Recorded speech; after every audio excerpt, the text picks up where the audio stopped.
Cyber ફ્રોડના international રેકેટનો પર્દાફાશ CID ક્રાઇમના cyber cell દ્વારા કરવામાં આવ્યો છે।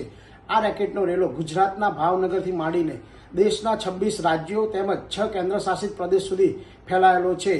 આ રેકેટમાં માસ્ટરમાઇન્ડ કોણ છે તેમજ કેટલા આરોપી સંડોવાયેલા છે તે અંગે ચર્ચા કરીશું આ અહેવાલમાં। સેન્ટર ઓફ એક્સિલન્સ ગુજરાત રાજ્ય દ્વારા જે સાયબર ક્રિમિનલો વિરુદ્ધમાં એક મોટી મુહિમ ચાલી રહી છે, એ મુહિમના અનુસંધાને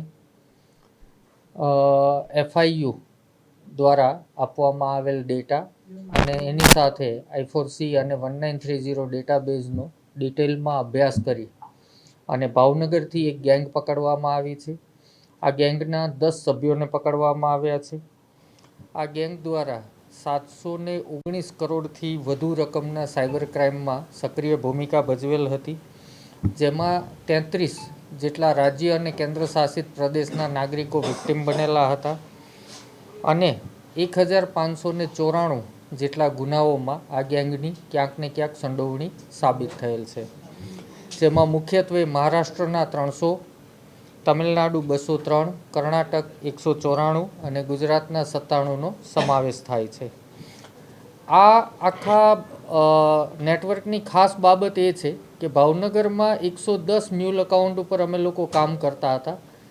એ પૈકીના 109 જેટલા મ્યુલ અકાઉન્ટ એક જ બ્રાન્ચ ઇન્ડસઇન્ડની ભાવનગરની એક જ બ્રાન્ચમાંથી ખોલવામાં આવેલ હતા, જે ખૂબ સિગ્નિફિકન્ટ બાબત હતી અને મોટાભાગના પૈસા જે કેશમાં વિડ્રો કરવામાં આવતા હતા એ ભાવનગરની આ જ બેંકના આ જ બ્રાન્ચમાંથી લેવામાં આવતા હતા, જે ખૂબ શંકા પ્રેરે તેવી બાબત હતી।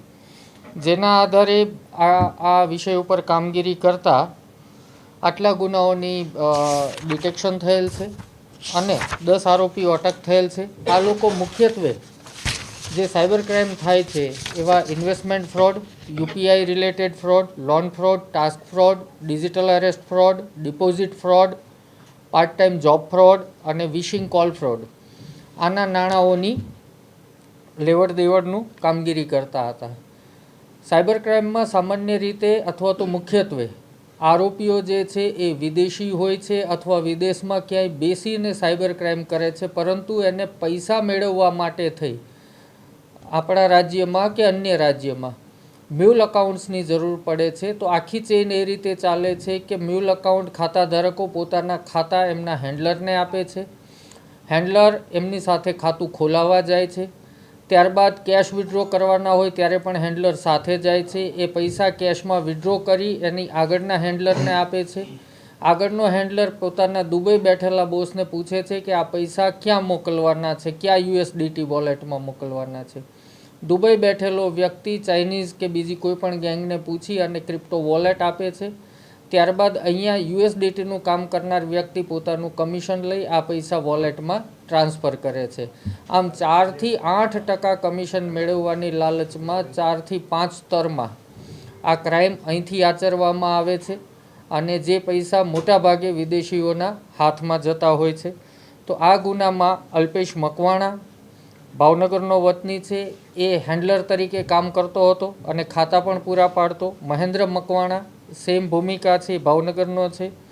અબુબકર અલી શેખ અને પાર્થ ઉપાધ્યાય બંને ઇન્ડસઇન્ડ બેંકના કર્મચારીઓ છે, જેમણે ખાતા ખોલાવવામાં મદદ કરી હતી। આ ઉપરાંત જ્યારે પણ આ લોકોને કેશ વિડ્રો કરવાના હોય ત્યારે કેશ ક્રંચ હોય તો બેંકની સાથે સાંઠગાંઠ કરી પોતાને કેશ મળી રહે તાત્કાલિક એ પ્રકાર મેળવવા માટે થઈ 750 રૂપિયા, લાખ રૂપિયા પર કમિશન આપતા હોય છે આ લોકો।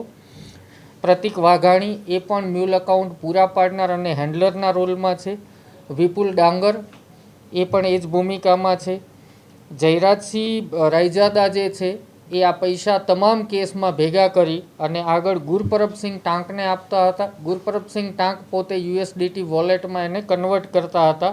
એ જ રીતે તેજસ જીતેન્દ્ર પંડ્યા એ પણ ક્રિપ્ટોમાં કન્વર્ટ કરવાનું કામ કરતા હતા અને આ ગેંગમાં મુખ્ય સૂત્રધાર દિવ્યરાજસિંહ નરેન્દ્રસિંહ ઝાલા જે દુબઈ હતા, થોડા ટાઈમ પહેલાં જ દુબઈથી આવેલ છે, એમની પણ ધરપકડ કરવામાં આવી છે। એ વ્યક્તિ છે જે ચાઇનીઝ બોસીસ પાસેથી વોલેટ લઈ અને અહીંયા પૂરા પાડતો હતો ને એ પ્રમાણે પૈસા ટ્રાન્સફર થતા હતા, જેમાં એનું પણ પોતાનું કમિશન રહેતું। આમ આ આખી ગેંગ આ રીતે કાર્યરત હતી। 14 જેટલા મોબાઈલ રિકવર કરવામાં આવ્યા છે અને આશરે આરોપીઓ પાસેથી 30થી વધુ ક્રિપ્ટો વોલેટ મેળવવામાં સાયબર સેન્ટર ઓફ એક્સલન્સની ટીમને સફળતા મળેલી છે. આમ આટલા ગુનાનો ભેદ ઇન્ટેલિજન્સ ટેકનિકલ એનાલિસિસના માધ્યમથી ઉકેલવામાં સફળતા મળી છે. 719 કરોડના આ રેકેટના તાર દુબઈથી લઈને ચાઇના સુધી જોડાયેલા છે. પોલીસની તપાસમાં અનેક નામો ખુલવાની શક્યતા છે. તો શું મોટા માથાઓના નામ ખુલશે કે કેમ તે જોવું રહ્યું. આપના પોતાના પ્લેટફોર્મ લલકારને લાઈક કરો, ફોલો કરો, સબસ્ક્રાઇબ કરો અને શેર કરો.